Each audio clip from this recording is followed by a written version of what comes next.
consegui dar aula pra vocês na última semana devido a alguns ocorridos aí meio infelizes, que tem tudo a ver com a minha falta de sorte.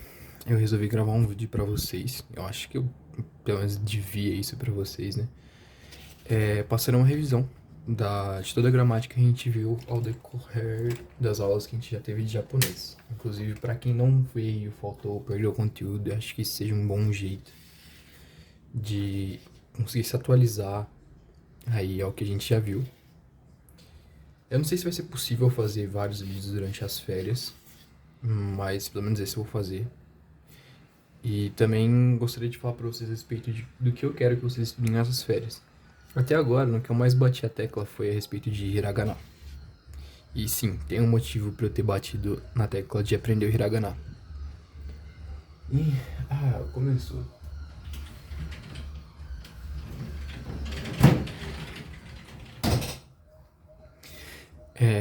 O motivo de eu ter batido na tecla de vocês aprenderem, pelo menos a ler hiragana, é porque a maioria das apostilas que tem em japonês vai utilizar muito hiragana, inclusive as apostilas mais básicas. Então, para começar uma apostila mesmo as mais básicas de japonês, é necessário que você já tenha aprendido o hiragana.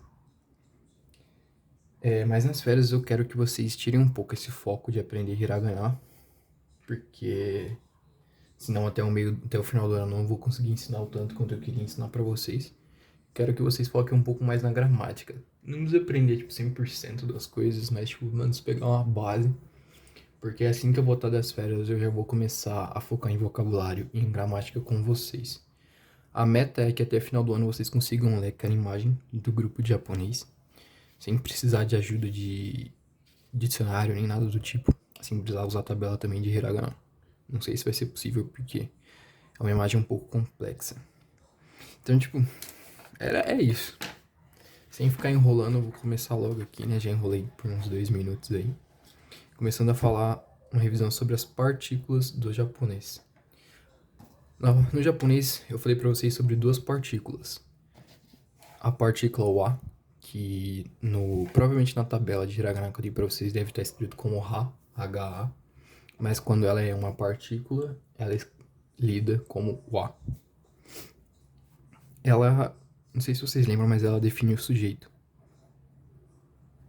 de uma oração. E é basicamente só isso que ela vai fazer. Por exemplo, watashi wa. Eu coloco, lembrem que watashi é eu. Eu coloco eu como sendo o tópico ou sujeito da conversa. Então, sujeito ou tópico da oração ou da conversa. A partícula K, que aparece sempre no final das frases de interrogação, é equivalente aos pontos de interrogação, então é uma partícula de interrogação. Que redundante. Enfim. Eu vou fazer alguns exercícios com vocês, tá? No final do vídeo. E vou fazer uma lista de exercícios também para vocês praticarem. Verbos que eu passei foi o verbo desu. Não é bem um verbo, na verdade. Ele exprime estar, ser e... ele exprime estar e ser, basicamente. Ou existir também.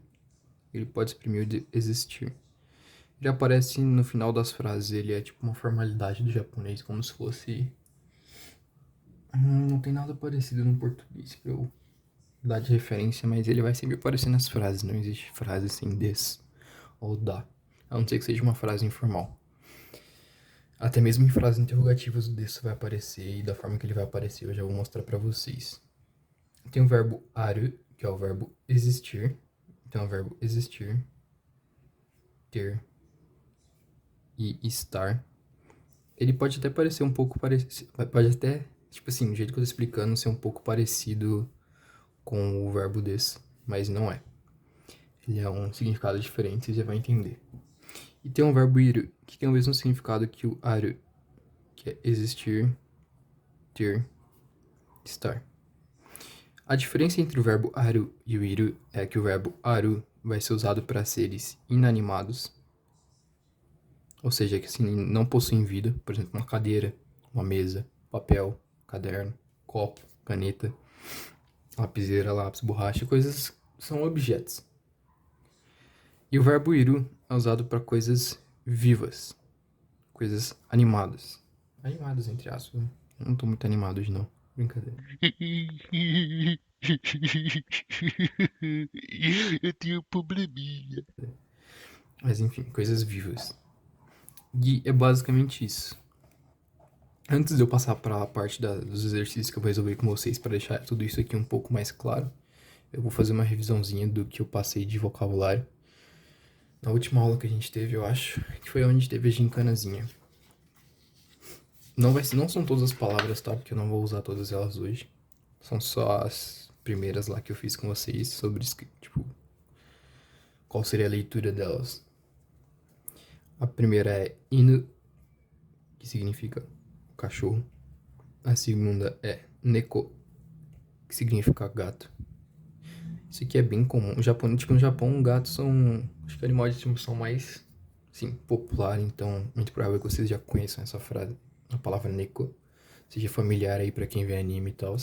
Inclusive, pra quem já viu Haikyuu aí, tem o time chamado Nekoma, que também é uma forma de dizer gato em japonês, tá? Existem as duas, Neko e Nekoma, só que a Neko é a mais comum.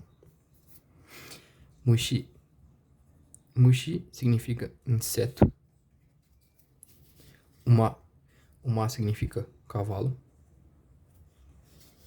Sakana, ou sakana, mas não, o jeito certo de falar é sakana. Esse aqui é bem fácil de guardar. Ele significa peixe. Sakana. Tori, tá escrito bem feio isso aqui, que significa pássaro ou ave. Acho que o mais certo de falar seria ave. E ushi, que é vaca. Então, inu, cachorro, neko, gato, mushi, inseto, uma, cavalo, sakana, peixe, tori, ave, ushi, vaca. O bicho tá meio corrido porque eu ainda tenho coisa pra fazer hoje, viu, gente? Partindo pra parte dos exercícios, entre aspas, são algumas frases pra completar. Deixa eu tirar um pouco aqui o zoom. A primeira frase é Watashi wa Pedro, o espaço e o ponto final, que eu já tinha falado pra vocês, que tem que ser uma bolinha. Esse aqui é o nosso ponto final, no japonês. Se fizer um ponto só, não sei se eles entenderiam ou não, porque pra eles é tipo, tem que ser assim, sabe? Se fizer um pontinho só, por exemplo, numa prova de proficiência em japonês, você estaria errado. Inclusive, vou falar sobre testes de proficiência de japonês no final já. Eu vou falar sobre o mais popular. Então, a primeira frase, Watashi wa Pedro. E o espaço. Lembra que eu tinha dito ali que o desu, esse desu, ele aparece sempre no final de uma frase em japonês, como se fosse uma formalidade de estar e ser. Seria para esse caso do Pedro. O Watashi seria eu. O a vai definir o sujeito, que é eu. E o Pedro. Se a gente colocar só isso, não dá para saber, tipo, o que eu quis dizer com a frase. Ela não tem um sentido formado ainda. Então, quando eu coloco o verbo, entre aspas, desse no final, eu indico ser. Então, watashi wa Pedro desu. Eu, tópico, Pedro, ser. Eu sou o Pedro. Próxima frase. O genki desu. Espaço. Ponto. Geralmente, quando você for ver esse o aqui no começo de uma palavra, ele indica que você está se referindo a outra pessoa. Basicamente. Genki é tipo saúde. E desu, ser. Quando eu coloco o genki desu, fica incompleto por causa desse o. Se eu tô me referindo a outra pessoa, por que eu tô falando que outra pessoa ser barra estar? Nesse caso aqui seria o significado de estar. Então seria esse significado aqui, estar. Por que eu me referiria a outra pessoa falando que elas têm saúde? Não faz muito sentido, né? Quando eu vou começar uma frase com alguém. Então no final entraria aqui a partícula ka. O genki desu ka? Isso aqui seria uma pergunta. No japonês, você no português a gente usa o ponto de interrogação aqui no final. Mas no japonês o ponto de interrogação não faz parte da norma ortográfica.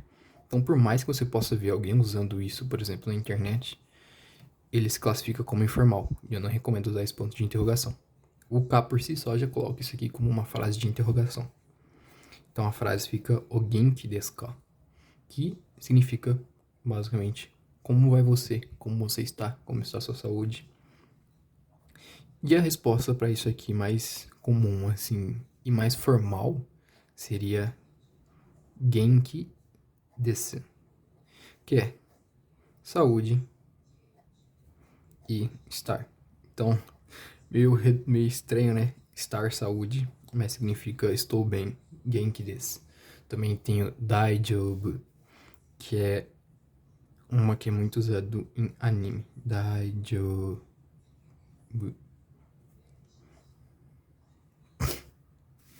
Próxima frase. Espero que tenha ficado claro nessas duas aqui, o que é o des e o que é o ka. O ka, ele pode vir também sem ter o des na frase, mas é muito só em japonês, tipo, informal. Exemplo, o genki ka. Ficaria, tipo, tudo bem? Mas sem o des, nessa frase, ela soa um pouco informal. Então, não é muito comum você chegar em alguém que você não tem intimidade de falar o genki ka. Vai ficar, tipo, estranho, sabe? As crianças é muito comum isso. Mas vocês não são crianças. Então não façam isso. Próxima frase. Vinícius, espaço. Esse espaço aqui eu vou chamar de nani nani. Tipo, nani significa o quê? Quando eu falo nani nani, é tipo alguma coisa. A tradução mais próxima de nani nani, nesse sentido. Vinícius, nani nani, kyoshi desu. Kyoshi, eu já tinha explicado pra vocês que é a profissão de ser professor. Des. Aqui tá no sentido da tradução de ser. E Vinícius seria uma pessoa. Beleza, você falou o nome de alguém, Vinícius, e colocou Kyoshi desu. O que falta aqui? Se você quer definir o Vinícius como o sujeito dessa oração, qual partícula que a gente vai usar?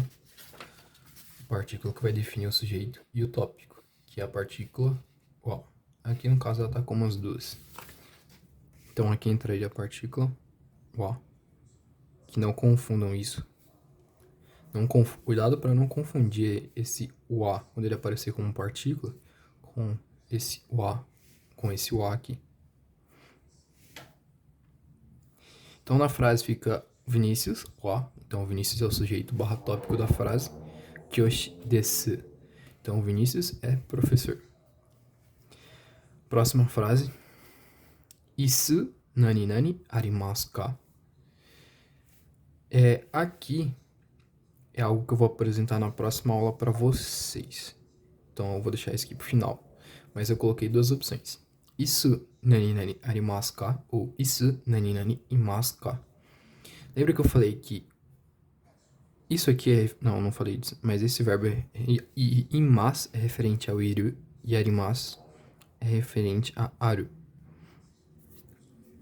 Eu vou falar sobre isso também no final.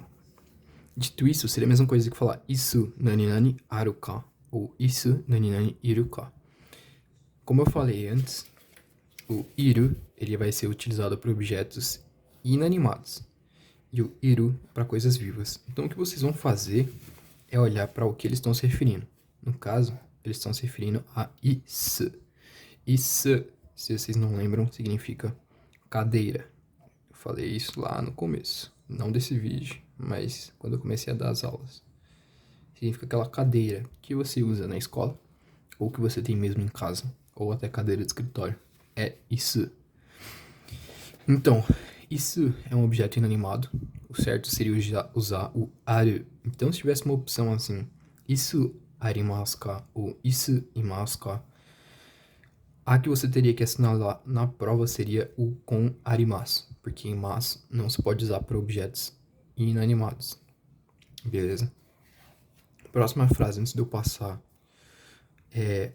explicar esse masu e explicar o que entraria aqui, é a frase Neko nani nani desu ka?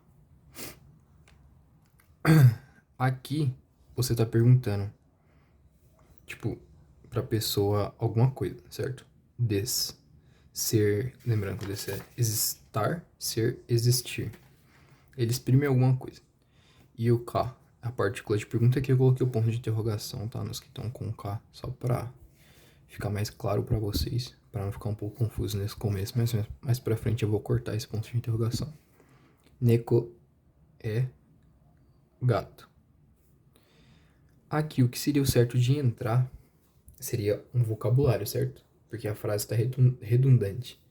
Aqui eu gostaria de apresentar um vocabulário aí pra vocês, que vocês vão ouvir bastante no japonês, que é o suki. Ski. Ski é gostar. Eu já tinha falado dela pra vocês, inclusive eu referenciei um filme quando eu apresentei essa frase, que existem uma palavra parecida, que é a palavra tsuki, que significa lua. Essas duas elas têm uma pronúncia muito parecida. Então, num filme que você pode ver a confusão que é o japonês é no filme Koe no Katachi, ou Silent Voice, ou A Forma da Voz, que seria a tradução correta, que tem na Netflix, que é sobre uma menina surda, que não consegue falar direito, e um cara que fez bullying com ela na infância. Depois ele se reencontra com ela e outras pessoas, enfim, rola uma treta. Tem um momento do filme em que o cara fala ela fala pra ele, tenta falar pelo menos, né, ski, que é gostar, e o cara acaba entendendo tsuki, que é lua, por causa do jeito que ela fala, lembrando que ela é surda, e ele não entende o que ela quis dizer. Daí também.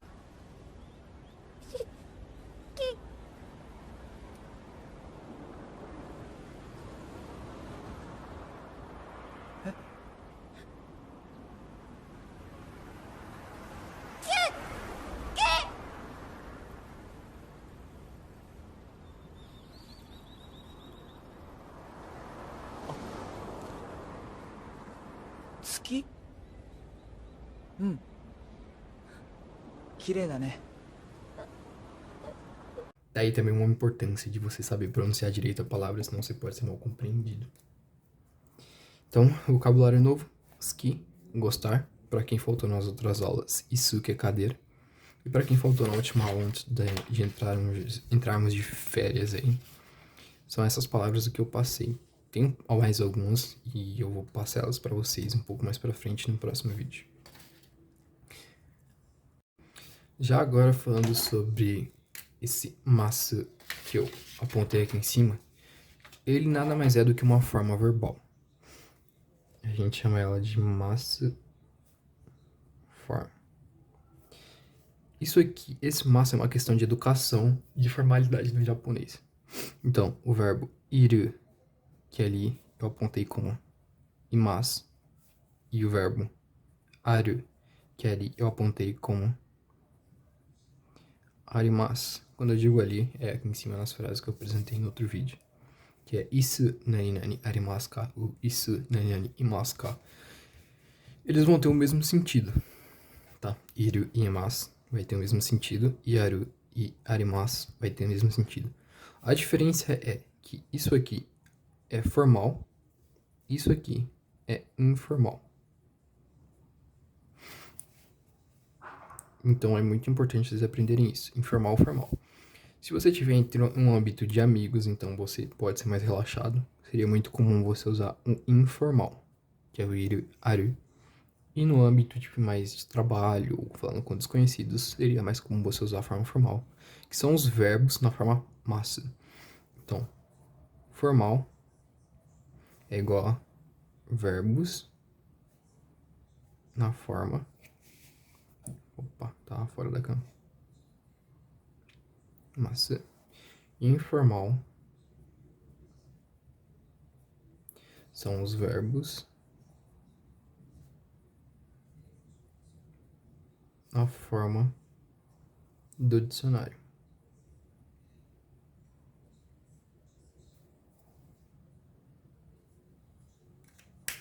E é basicamente isso. A forma massa vai ser uma formalidade do verbo, vai ser o verbo no estágio formal. Existem grupos de verbos, tá? São 3 grupos de verbos que eu vou apresentar para vocês um pouco mais para frente, então não queria falar disso agora. Vou falar sobre esses 3 grupos de verbos aí talvez depois das férias. Porque agora nas férias eu vou priorizar com vocês o estudo de partículas. Que não existem só as partículas O, A e K, bem óbvio. Tem mais partículas, tipo muitas partículas, não vou falar. Mas tem muitas partículas e vai ser isso que eu vou priorizar com vocês.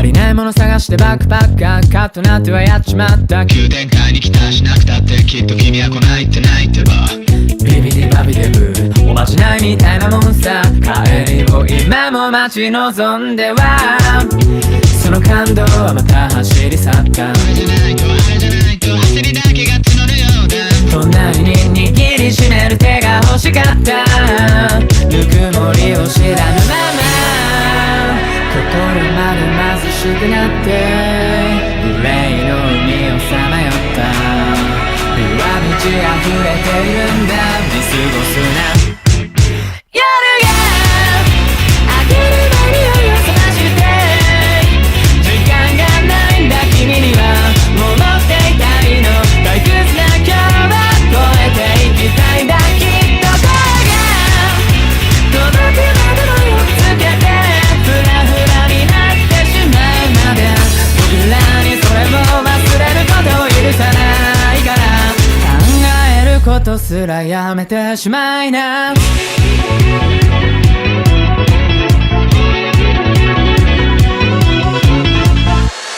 真夜中踊り出すマントハッターあっという間に立ちまった空想上に期待したくなってきっと君は来ないって泣いてば現実と仲間で泣いて腹を裂かれるこの思い出飲み干した言葉のトゲが刺さその滑稽さだけが残った君の飾りをシルバーだけを運ぶようなテーブルをみんなで囲みたかったんだナイフを突き立てては君の喉ごとけを裂いて指先を湿らせたんだフォークの使い方なんて誰にも教わらなかった真理を見ようとしないで命の重さを測った揺らめく鏡の中何を見た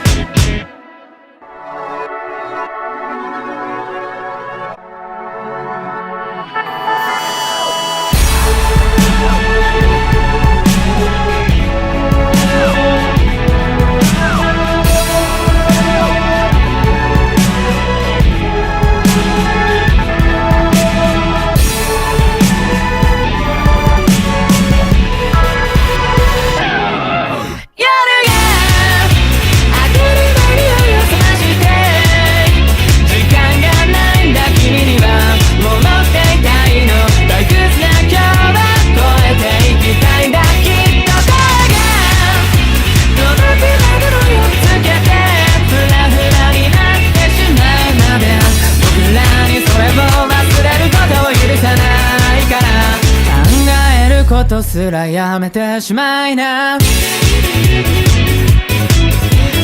が食べる前に僕を見つけて